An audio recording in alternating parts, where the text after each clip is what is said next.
Micromachismos, aire acondicionado y otros derechos humanos. José Luis Ariego Morillo, 05 agosto, 2020. Hace muchos años que se habla sobre el aire acondicionado y de cómo afecta negativamente a las mujeres.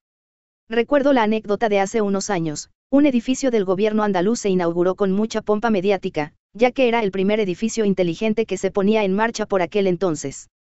Lo mágico era que el edificio tenía unos sensores en la entrada que detectaban el número de personas que estaban dentro del edificio, y un programa regulaba la climatización del edificio en función del número de personas detectadas. Trabajaban en él muchos funcionarios. Un 75% eran mujeres y el resto hombres. Al poco tiempo, por parte de algunas funcionarias hubo una protesta porque pasaban mucho frío en verano y decían que se resfriaban y que eso era culpa del programa que regulaba la climatización, porque este regulaba la temperatura en base a datos biométricos masculinos. Vamos, que era un sistema machista. Así que se decidió contratar a una empresa para hacer un estudio sobre si era verdad o no. Aquel estudio no salió a la luz pública, dado que encontró la verdadera causa del problema y no era muy aconsejable que se supieran sus conclusiones. Escaqueo. Lo que concluyó la empresa, era que alrededor del 45% de las funcionarias y el 4% de los funcionarios, se escaqueaban del trabajo para hacer sus cosas en la calle. Y se escaqueaban del trabajo una media de 3 a 4 horas diarias.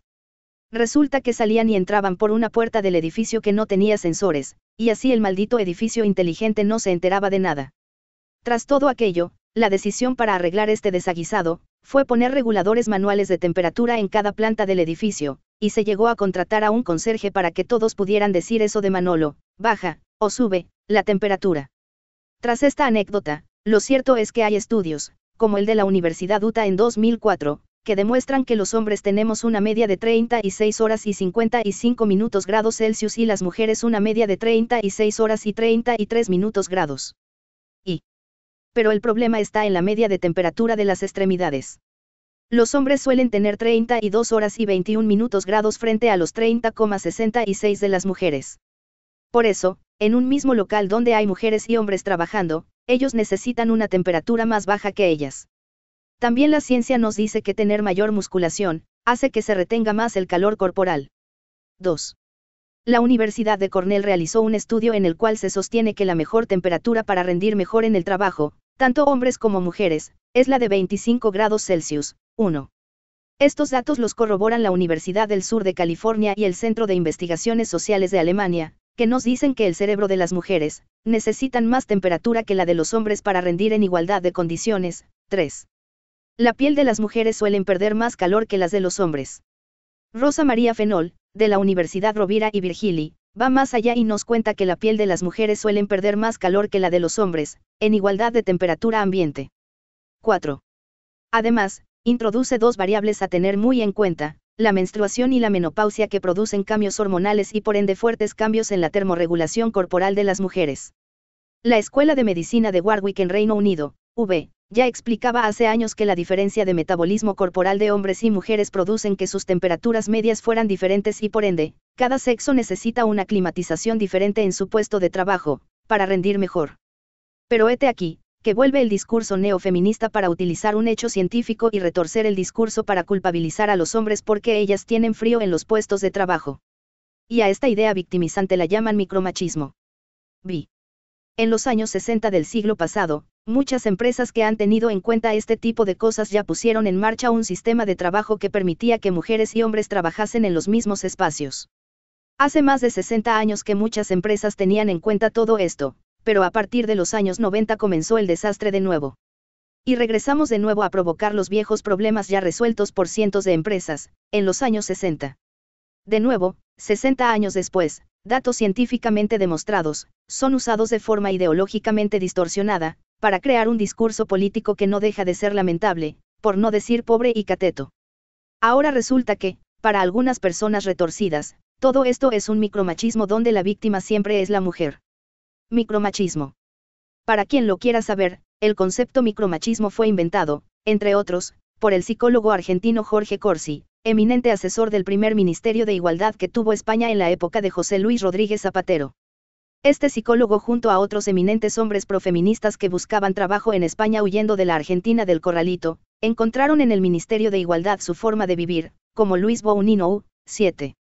Pero cuál fue mi sorpresa que estos eminentes feministas, en sus charlas de aquellos años del neofeminismo emergente a raíz de la conferencia de El Cairo, 8, o la de Pekín, 9, donde la ONU se tragó cientos de teorías falsas, y que terminó como el Concilio de Trento, si quieres mi apoyo económico, debes creer en mí y en lo que digo. Si no, eres un hereje. Como digo, me llevé una desagradable sorpresa cuando en una charla organizada por el entonces Instituto de la Mujer del Ministerio, las ponencias iban encaminadas a explicar la bondad de tener sexo con los hijos o con los hijos de otras familias. Se nos decían cosas tales como que éramos todos y todas unos enfermos mentales reprimidos, porque cuando cambiábamos el pañal a nuestros hijos, les dábamos besos en todo el cuerpo menos en su zona genital, y que eso era una represión de nuestra sexualidad, porque la sexualidad no tenía género ni edad. Esta gente, y en particular unos de los padres del concepto micromachismo, fue condenado por liderar una red internacional de pedófilos y haber abusado de niños. 11. Estos psicólogos tan influyentes en las políticas de género en España, siguen siendo referente de instituciones públicas, donde se les presenta como gurús del neofeminismo. 12.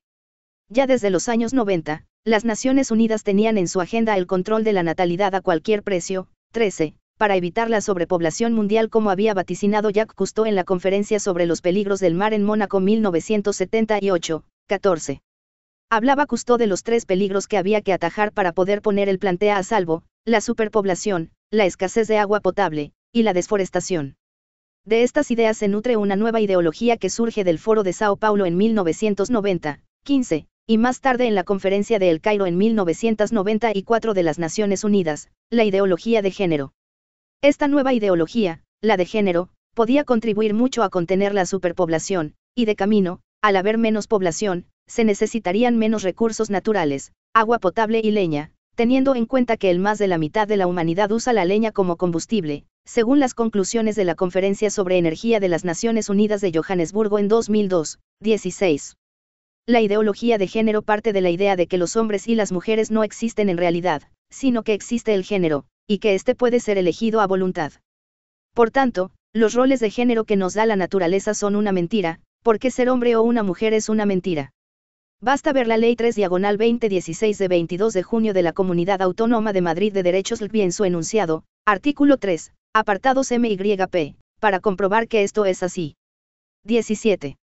Asimismo, determinados sectores conservadores tomaron como propia esta idea, ya que la ideología de género propicia la destrucción de los valores familiares y sus estructuras. Igual que el sexo masculino y femenino desaparecen, los roles de padre o madre tienden a desaparecer, y ello provoca que más niños crezcan sin referentes educativos que el poder político no puede controlar: familia, tradiciones, credos, etc., y aquellos niños se convertirán en adultos cada vez más dependientes y sumisos de los poderes del Estado. 18. Y esta ideología de género comenzó a destruir primero a las mujeres. Sobre todo, a muchas mujeres que han crecido en contextos familiares desestructurados, o que han vivido alguna experiencia traumática en sus vidas, que les ha provocado que no hayan sido capaces de sentir su pertenencia a un grupo. Ante la inseguridad con la que han crecido, buscan un contexto que creen ellas que les protege. Estas mujeres encuentran su familia en los grupos o ideas neofeministas, donde todas aplauden el credo de sus dirigentes. El profesor Perlado y otros antes que él, han emitido opiniones sobre que los grupos neofeministas y sus asociaciones usan técnicas que suelen usar las sectas. 19. Tanto es así, que desde este neofeminismo se justifica la discriminación por sexo, cuando hablan de discriminación positiva. Algo que prohíben los artículos 2 y 7 de la Declaración Universal de Derechos Humanos, 20. Esto es que, desde esta ideología de género, se están modificando de forma retorcida los avances en derechos humanos de nuestra civilización. Y lo que es peor, se justifica. Pero voy más allá, cuando digo que esta ideología es una ideología contra las mujeres, ya que intentan que ellas se vuelvan contra su propia naturaleza y porque las conminan a rechazar el amor heterosexual, a odiar a los hombres. 21. Rechacen el crear una familia. 22. O negar la evidencia científica. Todo ello vulnera el artículo 16 de la Declaración Universal de los Derechos Humanos. Libertad de pensamiento. Pero lo que me parece más terrible es cómo esta ideología de género, de alguna forma, induce a las mujeres a dejar de pensar por sí mismas, a tener libertad de expresión o, simplemente, a tener libertad. Desde esta ideología de género, como todas aquellas que van contra la naturaleza humana, estalinismo, maoísmo, fascismo, se intenta que no haya libertad de pensamiento. Quieren mujeres que no tengan espíritu crítico y se planteen dudas sobre la ideología de género. Quieren discípulas ciegas, como cualquier religión de antaño. 23. Basta ver las puestas en escena de estas prosélitas de la ideología de género, para comprobar cuánto se parecen sus mensajes a tiempos de intolerancia religiosa. XXIV. Les dicen a las mujeres cómo pensar, qué decir, cómo vestir, 25, etc. Por todo esto, no llego a comprender que existan mujeres que apoyen la ideología de género, y decidan renunciar a tener libertad de pensamiento y de expresión, 26, siendo así que, sin darse cuenta, están perdiendo su propia libertad, identidad y dignidad.